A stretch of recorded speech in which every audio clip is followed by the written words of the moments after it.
The Marina Vikings host the visiting El Toro Chargers in the second round of the Division I playoffs.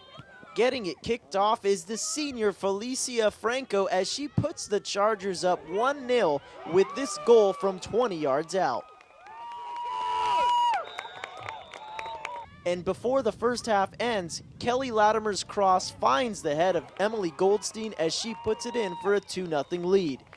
Early in the second half, Marina's goalkeeper takes down Megan Daniels in a play that's eerily similar to last week's controversial play with Servite and Esperanza.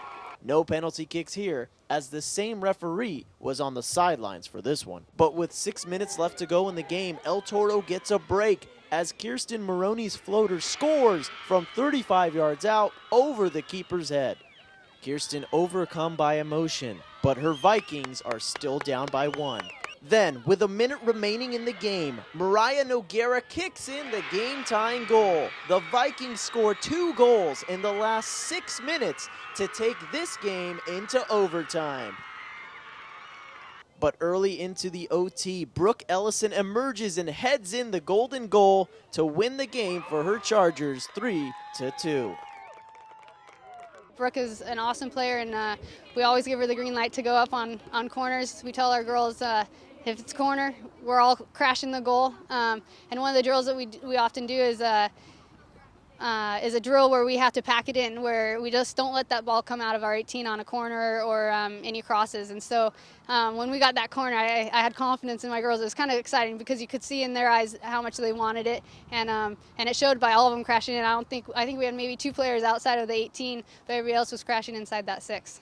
We didn't get our first goal till like 6 minutes left in the game, so I think, you know, we were ecstatic for that goal, but I think in the back of our heads we were thinking, okay, what's the odds of getting another one? But we continue to push, we continue to believe. The more we played, the more we anticipated getting something, and to come back like that against El Toro. I mean, this is not like a junk team, you know, not a JV team or a bottom team. This is a top team that's going to compete for the championship. So we were super proud and excited. And of course, you know, you go to golden goal and anything's possible, and it just so happens that it didn't go our way in that series. But for the game, for that 40 minute or 80 minutes, nothing but pride for my girls.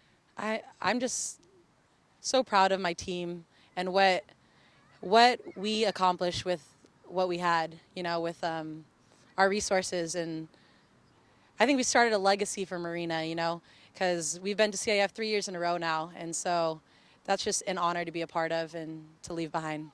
We almost had the storybook ending for Mariah Nogueira and the Vikings today, but it wasn't to be. Even though that last-second goal tied up the game, the Vikings were unable to pick up the victory in sudden death overtime as the El Toro Chargers advanced to the quarterfinals of the CIF playoffs. Reporting from Marina High, I'm Jonathan Khamis for OCVarsity.com. 1, 2, 3.